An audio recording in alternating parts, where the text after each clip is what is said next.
Socavitre, le spécialiste de la menuiserie en aluminium, des volets roulants, des vitres et des rideaux métalliques. Tinella. Aza makany Kafitsony, tongava malaky amin'ny magasin Baolay.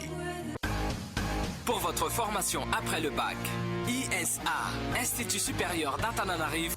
Socavitre, magasin Baolay, ISA, Institut supérieur d'Antananarivo, an'olotro anao ny vaovao.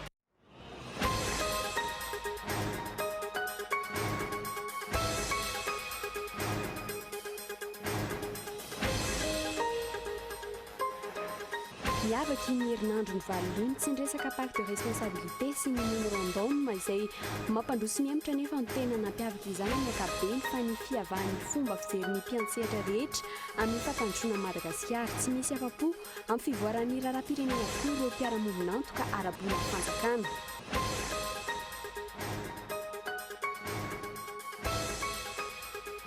Tambazotra mpanao fandranan-tsokosokona TPN na ireo entana fampiasa amin'ny andavanandro no tratehaka tao amin'ny seranatsambo ny Tomasina ny herinandro lasa teo. Raha vary no voasoratra tao anatin'ny taratasy fanondrana ireo contenera folo, lavarina kosa ny tao anatin'izany rehefa natao ny fisavana.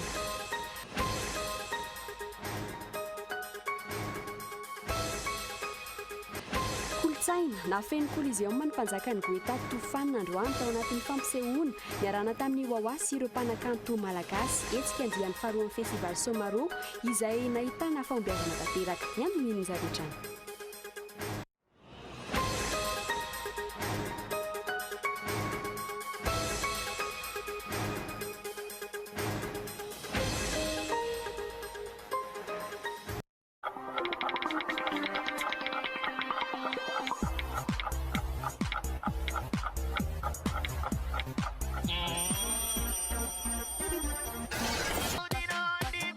Socavitre en Outapenac, menuiserie en aluminium, rideaux métalliques, volets roulants, vitres,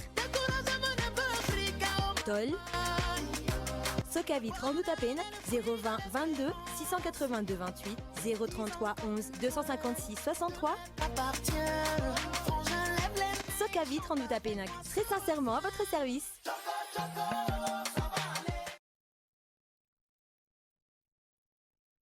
Ny hazo ny vaniko lakana, ny taninandriny ny tsara. Ny orinasa Madagascar Evolution Immobilier dia vonina nome fahafa-po anao an-trano an'izay mikasa hividy tany. Toerana maro azo isafidianana no atolotra ho anao amin'izany, toy ny eo Amboanjobe, Bevalala, Ambatondrahavavy, Jangaina, Antsahamarifosy, Manandrina, Ambohimanga. Maimaimpona ny fitsidiana ary mampandrisaina anao amin'ny fikarakarana ny taratasy rehetra. Gora mila fanazavana fanampiny ianao dia aza misalasala miantso ny laharana 033 21 099 06 034 14 099 06 na 22 566 54. Madagascar Évolution Immobilier, un avenir sûr, investir, bâtir pour le futur. De produits débarquent chez Baolay. Des produits performants possédant une polyvalence incroyable.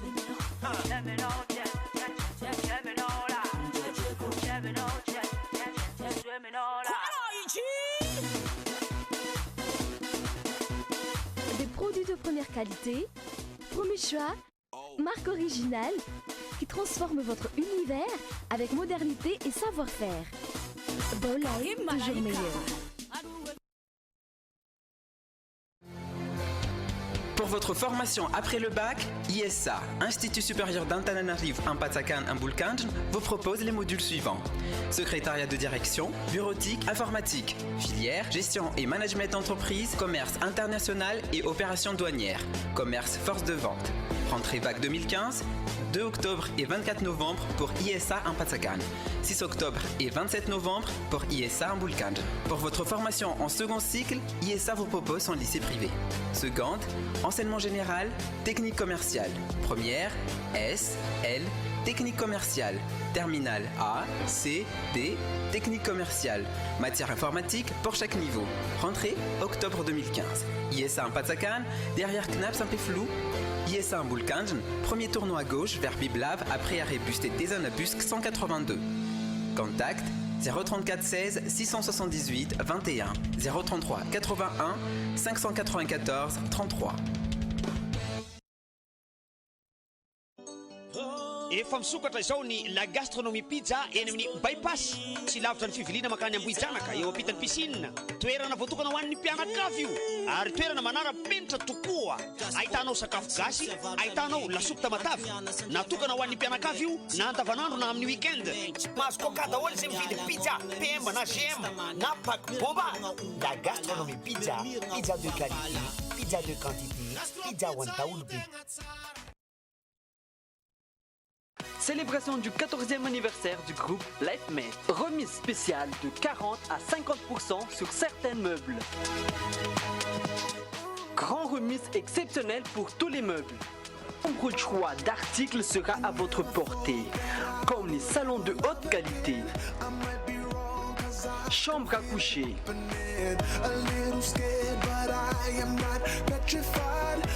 table à manger en marbre ou en bois massif,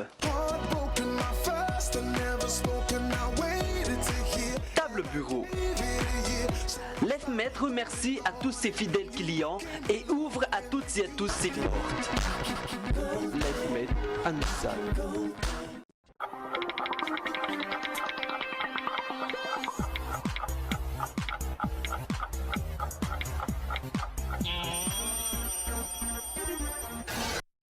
Ampifaliana indray tokolasy tompom-pivavy no anolorana ny araba amin'izao hariva izao miaraba ny manokana ihany koa ireo mpanaraka ny fahitalavitra ny kolo amin'ny alalan'ny fahitalavitra FMA any Tomasina dia TNTV any Fianaratsoa ary ny fahitalavitra DSTV any Antsiranana amin'izao fotoana izao manasanao mpanajana ary anaraka ny fampahalalambavao hatramin'ny farany.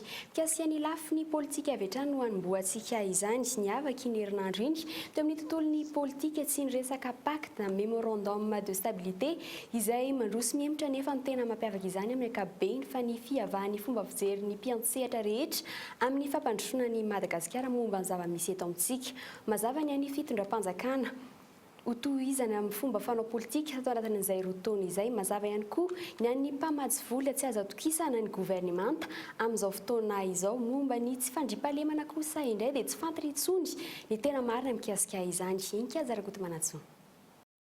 Na inona lazaina amin'izao fotoana izao nanamarina ny famakafakana sy ny vaovao miainga avy amin'ny zava-misy ny tranga iaina ny firenena izay nentin'ny mpanao gazety teto amin'ny Kolo TV sy ny Kolo FM ny faneho-kevitry ny mpiara-mombonantoka amin'ny firenena malagasy avy any ivelany. Ny bemarenina sy ny manao fanahiniana tsy iaino sy ny mikipy mba tsy hijery no tsy mahafantatra ankehitriny fa tsy araka izay ilazana azy ny fiainam-pirenena ary tsy miroso any amin'ny fampandrosoana velively ny zava-misy amin'izao fotoana izao. Ela fikenina sa ela fiomanana sa ela fiasa. Tsy mbola hita foana ve ny lalana hombana hatramin'izao. Tsy ny mpanao gazety na ny mpanao politika malagasy irery intsony no mitsikera mivantana. Mihirahira ny hoe tantandalana sy ny fanjakana tsara tantana ny gouvernement Ravelonarivo. Manipika ny tsy fisiany mangarahara amin'ny fitantanana ny volam-panjakana kosa ny banky findraman'ny fitondrana vola ampiasaina tahaka ny BAD. Mamerimberina ny fisian'ny filaminana ny tompona andraikitra isan-tsokajiny. Nanipika ny tsy fanavahana mpitandro filaminana ny sivily sy ny dahalo ny PNUD. Mitokana zava-bita etseroa ary mamerimberina ny asa fampandrosoana efa mandeha amin'ny faritra maro eo ambany fitarihan'ny filoham-pirenena ny minisitra isan'ambaratongany. Fa tsy hihoatra ny 3.300 ny tahan'ny fitombon'ny Arkarena raha 500 no tanjona napetraka tany am-piandohana hoy ny banky iraisam-pirenena. Tsy vitan'izany fa tsy mety resy lahatra hanotina vola be ny FMI na dia efa betsaka aza ny fampanantenana nataon'izy ireo. Mbola maro ny fipetra takiny. Raha jerena mahintsy zany, ny avaka ity herinandro ny valona ity, fa herinandro ny songadinany hoe tsy dia miteniteny foana avokoa akory ireo malagasy pray tanindrazana izay mamerimberina fa tsy any amin'ny tokony ho izy ny lalakizorana hitondrana ny fampandrosoana ankehitriny ary mazava fa misy fomba fanao tsy hipetrahan'ny fifampitokisanao na eo amin'ny samy malagasy na eo amin'ny malagasy sy ny vahiny. Mazava zany fa misy fiovana sy fanovana maika sy amin'ny amehana ilaina ataony ny fitondram-panjakana. Na tiana na tsy tiana tsy maintsy miezaka miroso any amin'ny fametrahana fitoniana ny fitondrana. fitoniana ara-politika amin'ny alalan'ny fametrahana ny hery politika rehetra amin'ny toerana mendrika azy avy araka ny tanjaka sy ny voafaritry ny lalàna momba izany. Na ny filoham-pirenena aza efa imbetsaka ny namerimberina fa ilaina ny fiaraha-miasa amin'ny rehetra. Saingy hatreto aloha ny TIM, ny MTS ary ny HVM io voafaritra hoe rehetra io hany ka lasa miteraka hatrany amin'ny fanilikiliana eny anivon'ny fiarahamonina izany. Lasa resaka tombontsoa manokana sisa ankehitriny no hidirana amin'ny antoko lehibe eo amin'ny fitondrana ary lasa fisainana raiky tapisaka ny hoe raha tsy akaiky ny mpandao bary, raha tsy mitovy hevitra amin'ny mpandao bary dia ho sahirana. Toy ny hoe tsy misy hasiny, tsy misy langany rehefa tsy miara-miasa amin'ny fitondram-panjakana. Ny zava-misy anefa, ny fiainam-bahoaka, ny tsy fisian'ny fitoniana politika sy ny tsy fisian'ny firindran'ny fiaraha-miasa eo amin'ireo hery politika eto amin'ny firenena no mitarika hatrany amin'ny fikatsohan'ny asa izay tokony atao isy fiantraikany amin'ny fiainana isam-batan'olona. Profon'izany, tsy lany hatreto ny lalàna mifeny volam-panjakana eto miasa noho ny fikatsohan'ilay pacte de responsabilité sy ny resaka samihafa momba ilay hoe memorandum. Misalasala ihany koa ny mpampiasa vola hanampy satria na ny vola nampiasaina hatramin'izay aza tsy mazava hoe ahoana ny fomba nitantanana azy. Ny volam-panjakana amin'ity taona ity ohatra tsy misy fanitsiana, tsy misy fandrafetana hifanaraka amin'ny zava-misy na dia maro aza ireo fiovana teto amin'ny firenena. Ireo rehetra ireo noho ny kajy politika sy ny fitarazoan'ny fandraisana andraikitry ny mpitondra ary ny fandraisana fanapahan-kevitra. Ny zava-misy aloha izany tamin'ity herinandro ity, karazany nilahatra tamin'ireo mpanara-baovao sy olom-pirenena maro manerana ny nosy izay resy lahatra amin'ny tokony hanovana ny famindra ny fitondrana ankehitriny ireo mpamatsy vola sy ny sehatra iraisam-pirenena samihafa. Ny fanehoan-kevitra ireo vahiny ireo izay tsy tonga ho azy fa misy dikany hatrany raha ny zava-nisy hatramin'izay teto amin'ny firenena. Ho hitantsika ihany amin'ity herinandro ity ny fivoaran'izay toedra ara-politika izay fa tambazotra mpanao fandrana antsokosokina PPN na ireo entana fampiasa amin'ny andavanandro no tratehaka tao amin'ny seranantsambon'ny Tomasina ny herinandro lasa teo raha vary no voasoratra tao anatin'ny taratasy fandrana ireo contenera folo lafarina kosa ny tao anatin'izany rehefa nataony fisavana ankoatra ireo tomponentana sy ireo fitatitra ihany koa dia misy amin'ireo tomponantoka amin'ity fandrana antsokosoko ity ihany koa ireo transitaire compagnie de navigation ary mpiasan'ny fadisirana na koatra ireo contenera folo tratra ireo hatramin'ny volana avrily lasa teo hoe izany hoe nandritry ny enim-bolana mbola misy contenera 5,700 kosa no kasaina ahondrana antsokosoko fanampanazavana. Amin'izao fotoan'izao moa zany raha mahakasika amin'ny mpiasan'ny ladoany dia efa natsahatra amin'ny asany izy suspension na fonction. Efa teo ihany koa ny fampisarana ireo ataontsika hoe tamin-karama izay raisin'izy ireo fa tsy mitsahatra eo fa mbola mandeha moa zany hiditra amina resaka codisque io ary mazava ho azy fa amin'izay fiarahana amin'ny tsombakongo amin'ny kolokolo izay sy sy fanaovana ny asa araka ny tokony izy satria lazainy zareo fa nanao vizity izy nefa finalement rehefa nijerevana izy dia aizany no tsy ahafahana manamaritra na vary na lafarinina io fa midika zany fa misy tsy ataontsika hoe tsy zavatra tsy mety teo amin'ny asa nataony amin'izay vizity izay. Ary mikasika ny lafiny sosialy kosa indray iroso amin'ny projet présidentiel dia ny fanitarana lalana eto Antananarivo renivohitra ny anivon'ny commune amin'ity herinandro ity toerana roa lehibe no voakasika izany ary ahitana roa hatramin'ny 3 volana ny tetikasa izay vatsy ny fitondram-panjakana mantolo isy fandrodanana trano famindrana mpivarotra mandritry ny fanatanterahana ity tetikasa ity fampiasana hery didizady na tranga tahaka izao ho kosa ny hevitra ireo mpivarotra amin'ny tsenany Bochary izay voakasika ny farantarana lalana ity kay tao ndretsilavo. Atomboka ny herinandro avy izao ny fanitarana lalana eto an-drenivohitra isorohana ny fitohanan'ny fiara no anton'izany raha ny fanazavana azo. Projet présidentiel ity atao ity ny fanjakana araka izany no iantoka ny fandaniana rehetra amin'izany. Aksa roa lehibe no voakasika izany miaingany amin'ny fraise ankoron-drano hatreny amin'ny la rotonde Besarety ary miainga eo amin'ny boriboritany voalohany Analakely hatreny amin'ny fivarotam-panafody Malakamo. Tsy maintsy isy fandrotanana sy famindrana mpivarotra amin'ity tetikasa ity. Tsy mbola fantatra mazava anisan'ireo mpivarotra esorina sy nisan'ny trano tsy maintsy horavana hoy ny tompon'andraikitra eo anivon'ny commune. Isan'ny voakasika izany ny tambohon'ny tsenan'ny Posara sy ny tambohon'ny Kara. Tsekena ny fandrodanana ny tsena hoy ireo mpivarotra ao amin'ny Posara, asan-keriny sy didijadona izany hoy ny mpivarotra ary tsy nisy fampiresahana sy fampilazana mialoha. Sady tampoka be aminay zany ara-tanay ka tsy maintsy hanao zany ny commune dia efa fantatra sahady fa hanao asan-keriny sady ampiasa didijadona izy zany satria tsy mbola nisy mifampiresana na ny fampilazananay nefa ho avy anakorontana ny posary izy ary manoloan'izany a dia nateny foana zay no hoe maninona raha tsy tiana iontsena ny posary io a fa misy toerana malalaka tokony azo anaovana fantarana ary azo anaovana zany tsara manoloana ny tsena manoloana ny fasindiara. Raha ny fanazavana azy hatrany ny ainga teny amin'ny Koum, Bagdad, Ambodiny Sotry ny fandravana ny tsena dia izao ifindra ito amin'ny posara izao indray. Arak'izany tsy anaiky ity tetikasa fantarana ny lalana ity ireo mpivarotra eto amin'ny posara. Teny amin'ny tsena Nanjomana Alakely izy ireo taloha ary nafindreto efa 20 taona izao. Ankilany raha ny zavamisy eto Antananarivo renivohitra no jerena, tsy misy fanamboarana, tsy misy fikojakojana ary miaratsy andro manalina ny lalana fampiasan'ny vahoaka dia izao iroso amin'ny fantarana lalana izao ny mpitondra. Tsy misy ny vola hoy ny commune raha nanontaniana momba izany. Hafa moa zany ny projet hoe fanitarana ny lalana ary hafa zany ny fanatsarana ny lalana. Zay zany a dia ny fanatsarana ny lalana zany dia ady isan'andro ny entretien sy ny isan-karazan'ireny zany dia ady isan'andro efa miezaka be zany eto amin'ny tanàna Antananarivo ary koa mitady mpamatsiam-bola indrindra ny amin'ny fond d'entretien roa teny. Haritra roatra amin'ny 3 volana faharetan'ny tetikasa. Izany hoe rehefa projet présidentiel toy ny fantarana lalana tahaka izao dia misy ny vola, fa raha ny fanamboarana sy fikojakojana ny lalana fampiasan'ny mponina amin'ny andavanandro tsy misy izany. Vaovao ny fahasalamam-bahoaka raha toka tamin'ny taona 2017 sy 2019 no nisy trangana pesta farany tany Frantsa izay isan'ny nahafatesany ny ampahatelon'ny mponina ao Eropa tamin'ny taonjato fahadimy hatramin'ny taonjato fahadimy ambin'ny folo. Efa fongotra tanteraka izany amin'izao fotoana izao. Eto Madagasikara kosa indray efa 10 taona mahery izao no nisy nitrangana aretina pesta izay mbola mitoetra ihany hatramin'izao fotoana izao. Antony mampirongatra ny pesta eto amintsika ny fampikasohan'ny voalavo amin'ny olombelona be loatra noho ny tsy fisian'ny fotodrafitrasa sy ny loto amin'izao fotoana izao. Nanao ny fanadihadiana ny Andro Andrenarison. Trangana aretina pesta hatramin'ny 700 no nisy teto Madagasikara ny taona 2014. Raha toka nahatratra 7 no maty ny taona 2014 tamin'ny trangana pesta 2014 raha ny tatitra ofisialy avy amin'ny OMS.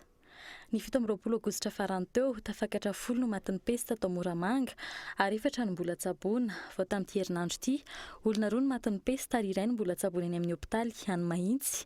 Antony mbola mampirongatra ny pesta eto Madagasikara ny fampikasohan'ny voalavo amin'ny olombelona be loatra. Le rat noir présent partout et on ne s'en débarrassera pas. Hitanaiza ny voalavo ary tsy afaka ny hamongotra izany sika. Efa tonga ny ambanivohitra ihany koa amin'izao fotoana izao ny voalavo antatatra.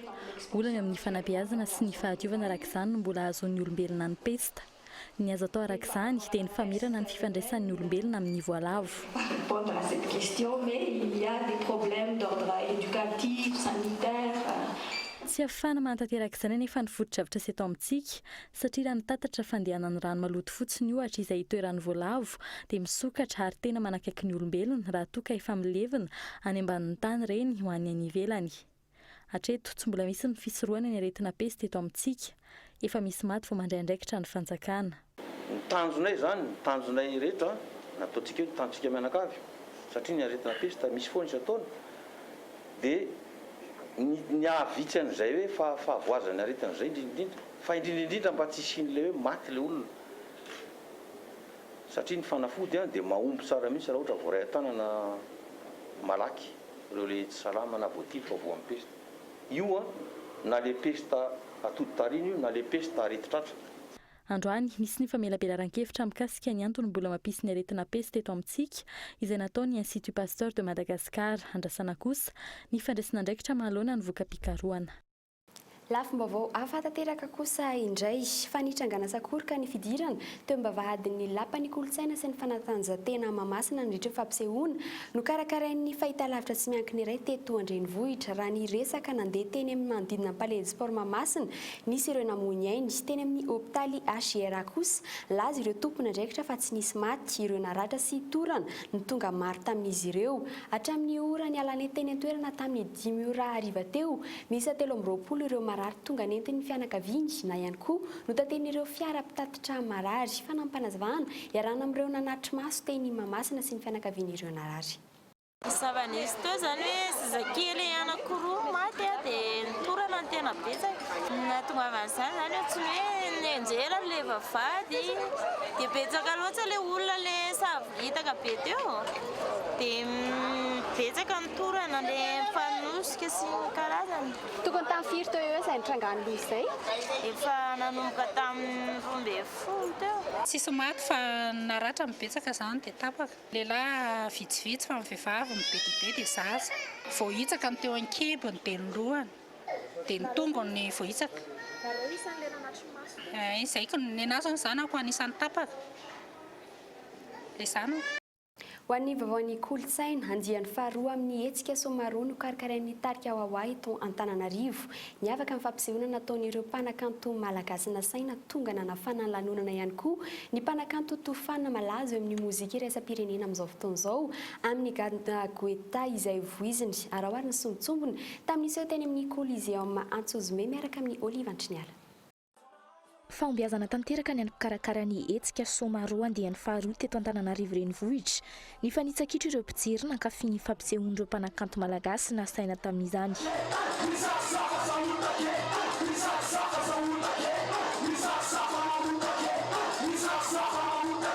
Fa isan'andrasany maro ihany koa ny mpanakanto fantatra eo amin'ny sehatra iraisam-pirenena Tofana, mivoy ny gadona goeta, isan'ireo gadona malaza sy ankafizin'ny tanora ankehitriny. I Tofana izay nomeny mpankafy azy ny toeran'ny mpanjaka n'ity gadona ity ary antsoiny rehetra hoe le roi du goeta. D'abord c'était un peu de l'étonnement, on était un peu voilà surpris de voir un public malgache apprécier autant des Tofana. Mais bon, je veux dire que on a été habitué à travers la tournée depuis Nosibé en passant par Tamata, Majunga, aujourd'hui à Tana. Donc je veux vous dire qu'en conclusion que c'est un plaisir. Afa-po tamin'ny hetsika ny mpikarakara ary nanome tokony mpankafy fa hitohy hatrany ny festival Somaro. Zava-baovao indray no ampanantenany amin'ny andiany manaraka. Izay zany amin'ny Somaro ndesiny amin'ny tetifaritra jiaby Tananarivo za tsy diso anjara. Dia amin'ny taogno avy dia mbala misy koa izay tsy hijanona amin'ity fo dia mbala misy artiste international koa mandeha magnano tournée aty Madagasikara miaraka amin'ny groupe Wawa. Na dia niteraka fahadisom-panantenana aza nitranga tamin'ny Somaro andiany voalohany tamin'ny herintaona izay tsy nahatongava ny mpanakanto vahiny nasaina tsy kivy ny mpikarakara ity hetsika ity ary izao nahita fahombiazana izao manome fotoana ny mpankafy amin'ny herintaona toy izao indray izy ireo. Eo amin'ny maresaka iraisam-pirenena kosa indray androany fotoana farany anoloran'ny Claire Sazala ny fampalalam-baovao amin'ny TF1 farany mpanolotra vaovao Antonany Maro no nalalana azy teo amin'ny tontolon'ny Aino Manjery Frantsay 20 taona izy amin'izao ary andao tanteraka ny fanolorana vaovao amin'izany Anne Claire Coudray vehivavy 20 taona no andimby azy amin'izany raha ny tarimarika tao anatin'ny fanadihadiana natao moa ny 900 ny mpijery no nankatoy fampanapa-kevitra izay nataony ny TF1 ity ary tsy hanolotra vaovao intsony izy manomboka androany izay. Izany koa no hoe tsika makinakatona fampalalam-baovao amin'izao arivo izao mankasitraka anao niaraka taminay hatramin'ny farany veloma.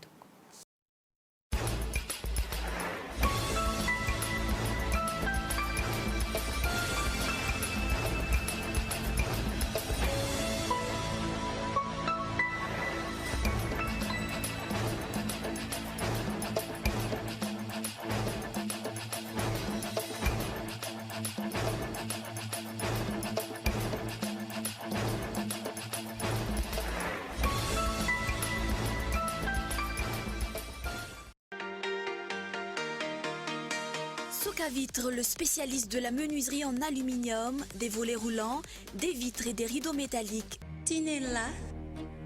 Aza makany kafitsony, tongava malaky amin'ny magasin Baolay. Pour votre formation après le bac, ISA, Institut supérieur d'Antananarivo. Ny fampalalam-bavao niarahanao tamin'ny Soka Vitre, magasin Baolay, ISA, Institut supérieur d'Antananarivo.